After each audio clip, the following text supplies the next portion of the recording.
हरे कृष्ण। कई बार हमने लोगों को इस बात की चर्चा करते हुए सुना है कि भगवान शिव बड़े हैं या फिर भगवान विष्णु जी। जो शिव जी के भक्त हैं वे भगवान शिव को ही सर्वोपरि मानते हैं और जो भगवान विष्णु जी के भक्त हैं वे भगवान विष्णु की सर्वोपरि स्थापित करने का प्रयास करते हैं। वास्तव में वे दोनों ही अपने अपने स्थान पर श्रेष्ठ और महान हैं। लेकिन आपको जानकर आश्चर्य होगा कि इस प्रकार की चर्चा सिर्फ हमारे यहाँ नहीं, वर्तमान समय में ही नहीं, बल्कि यही चर्चा आज से अनेकों वर्ष पूर्व सरस्वती नदी के तट पर भी हुई थी।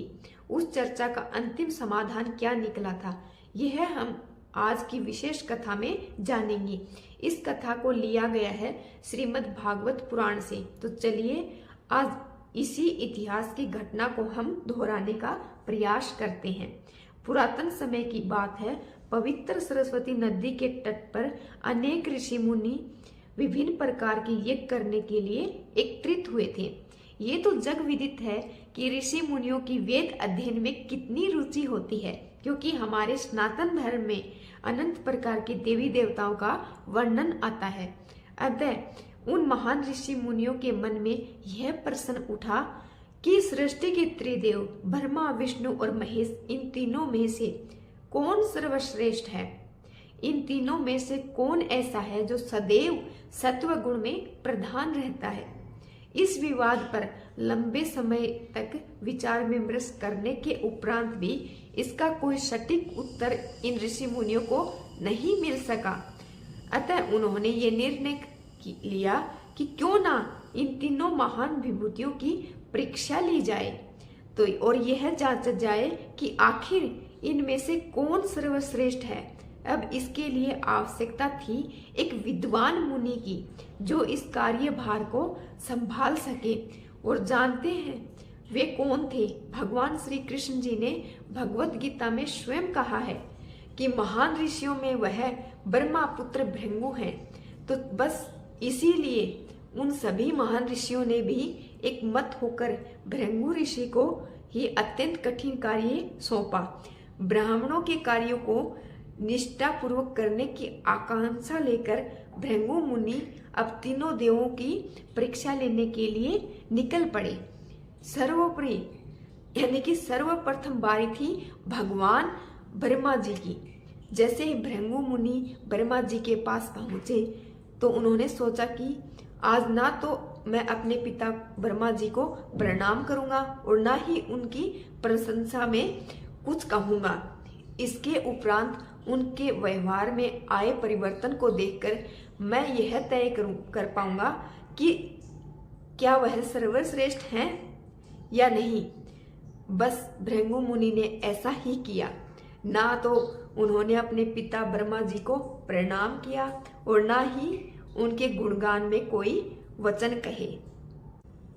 लेकिन ये क्या, जब ब्रह्मा जी ने देखा कि उनके पुत्र भृंगु मुनि उनसे भेंट करने आए हैं परंतु उनका उचित आदर सम्मान भी नहीं कर रहे, तो वे क्रोध के मारे तमतमाने लगे। यहाँ तक कि वे अपने पुत्र को श्राप देने के लिए भी तैयार हो गए। लेकिन ब्रह्मा जी ने अपने विवेक बुद्धि का प्रयोग किया और किसी तरह स्वयं को शांत कर लिया।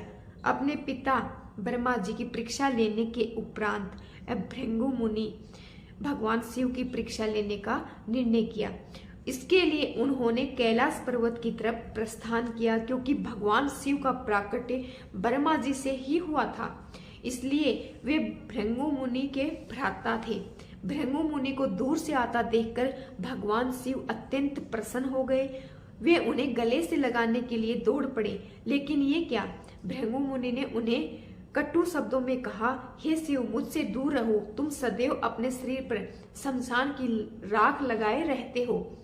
तुम जानते हो कि तुम्हारा ये शरीर कितना अपवित्र है, इसलिए मेरा स्पर्श मत करना। जाओ यहाँ से। अपने भाई के मुख से ऐसे कटु शब्दों को सुनने पर भगवान शिव, जिनमें तमोगुणों की प्रधानता है, वे अत्यंत क्रोधित हो गए। उन्होंने अपना त्रिशूल उठाया और भृंगु मुनि को मारने के लिए उनकी तरफ दौड़ पड़े।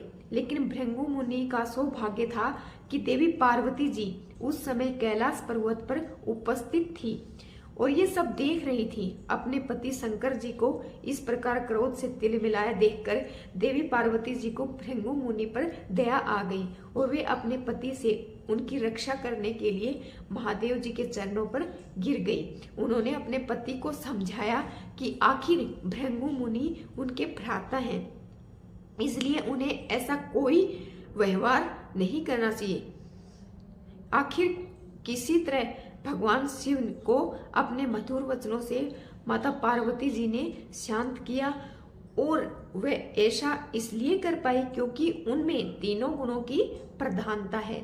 अपने वचनों से उन्होंने भगवान शिव के अंदर सतो गुण का संचार किया और इसलिए वह भृंगु ऋषि को जीवित छोड़ने के लिए तैयार हो गई। यहाँ तो किसी तरह भृंगु मुनि भगवान शंकर जी के प्रकोप से देवी पार्वती जी की कृपा से बच गए। परंतु अब आगे क्या होगा? कोई भी जीव सामान्यतः अपने शरीर, वाणी और मन से भगवान अथवा उनके प्रतिनिधियों के चरण कमलों में अपराध करता है। भृंगु मुनि ने ब्रह्मा जी के प्रति अपने मन से अपराध किया, शिव जी के प्रति अपनी वाणी से अपराध किया। अब तीसरे क्रम में केवल शारीरिक अपराध ही बाकी रह गया था। अब भी भगवान विष्णु जी की परीक्षा होनी थी। भगवान विष्णु जी की परीक्षा का निर्णय लेकर अब भृंगु मुनि श्वेत द्वीप पहुंचे। उन्होंने देखा कि भगवान विष्णु जी एक अति सुंदर पुष्प शैया पर लेटे हुए थे और उनकी प्रिय पत्नी लक्ष्मी देवी उनके चरण दबाकर उनकी सेवा में लीन थी। भृगु मुनि ने दूर से ही भगवान विष्णु जी को देखा और सीधे जाकर उदंडता पूर्वक भगवान विष्णु जी की छाती पर जोर से प्रहार कर दिया और वो भी हाथ से नहीं, अपने पैर से। अब देखिए, भगवान विष्णु जी इस तथ्य को अच्छी तरह जानते थे कि यदि कोई ब्राह्मण भारी से भारी अपराध भी करे तो भी उसे किसी प्रकार से दंडित नहीं किया जा सकता। इसलिए भृगु मुनि के इस कृत्य के लिए भगवान विष्णु जी ने उन्हें कोई भी दंड या श्राप नहीं दिया, बल्कि अपनी प्रियतमा लक्ष्मी जी के साथ वे तुरंत अपनी पुष्प शैया से खड़े हो गए और उनके चरणों में सिर झुकाकर प्रणाम किया। केवल इतना ही नहीं, भगवान विष्णु जी ने भृगु मुनि को बैठने के लिए उचित आसन प्रदान किया, उनके चरण प्रक्षालन किए, उन्हें इस प्रकार मीठे वचनों से संबोधित करने लगे। हे ब्राह्मण श्रेष्ठ, श्वेत द्वीप में आज आपके आगमन से हम धन्य हो गए हैं। मैं आपके उचित स्वागत के लिए द्वार तक नहीं आ पाया, इस बात का मुझे खेद है, कृपया मुझे क्षमा कर दीजिए। जिस जल से आपके चरणों का स्पर्श हो जाए वह तीर्थ स्थान को भी पवित्र करता है, इसलिए कृपया करके कुछ समय के लिए आप अपने चरणों को वैकुंठ में ही रखिए और इसे पावन कीजिए। मेरी छाती तो वज्र के समान कठोर है और आपके चरण कमल से भी कोमल है। कहीं आपके चरणों को मेरी छाती के स्पर्श से कोई पीड़ा तो नहीं पहुंची, क्योंकि मेरा वक्षस्थल आपके चरणों की धूल से अत्यंत पवित्र हो गया है। इसलिए अब श्री लक्ष्मी देवी भी वहां अत्यंत सुख से रह सकेंगी। कृपया करके मुझे आपके चरण दबाकर आपकी पीड़ा शांत करने का सौभाग्य प्रदान कीजिए। भृगु मुनि भगवान श्री विष्णु जी का ऐसा आचरण देखकर अवाक रह गए। उन्हें भगवान श्री विष्णु जी की वास्तविक स्थिति का ज्ञान हो गया था। उन्हें अपने प्रश्न का उत्तर भी मिल गया था। मन ही मन उन्होंने अपने इस घोर अपराध के लिए बहुत पश्चाताप किया और भगवान विष्णु जी के आदर सत्कार से आनंदित होकर अत्यंत भाव विभोर हो गए। उनका कंठ इतना अवरुद्ध हो गया कि वे कुछ कह ना सके। उनके नेत्रों से अश्रुधारा बहे जा रही थी। भगवान विष्णु जी ने तो उनका अपराध नहीं लिया, लेकिन इस कार्य से देवी लक्ष्मी भृंगु ऋषि से रुष्ट हो गई और कहा जाता है कि तभी से सामान्य रूप से ब्राह्मण वर्ग माता लक्ष्मी जी की कृपा से वंचित रह गया और निर्धन हो गया। श्वेत द्वीप से निकलकर भृगु मुनि सरस्वती नदी के तट पर पुनः लौट आए। उन्होंने अन्य ऋषि मुनियों से इस रोमांचक प्रसंग को कह सुनाया। इस अत्यंत रोमांचक लीला को सुनकर सभी ऋषि मुनि विस्मित रह गए। उन्होंने एक मत से ये स्वीकार किया कि भगवान विष्णु ही पूर्ण पुरुषोत्तम भगवान है। धर्म, अभय, युग, सिद्धियां और ज्ञान युक्त वैराग्य सभी भगवान विष्णु जी से ही आता है। भगवान श्री विष्णु जी ब्राह्मणों के उपासक हैं, उनका स्वरूप सच्चिदानंद है। इस परम सत्य को जानकर ये सब ऋषि मुनि भगवान विष्णु जी के शुद्ध भक्त बने और अपनी जीवन लीला समाप्त करके उन्हें वैकुंठ लोक की प्राप्ति हुई। श्रीमद् भागवत की ये कथा हमारे इस विश्वास को दृढ़ बनाती है कि भगवान विष्णु जी ही पूर्ण पुरुषोत्तम भगवान है और हमारा जीवन लक्ष्य भगवत धाम को प्राप्त करना है। यदि इस कथा के श्रवण से आपका भी भगवान श्री विष्णु जी के प्रति विश्वास उत्पन्न हुआ है तो निश्चय ही हमारा प्रयास सफल रहा।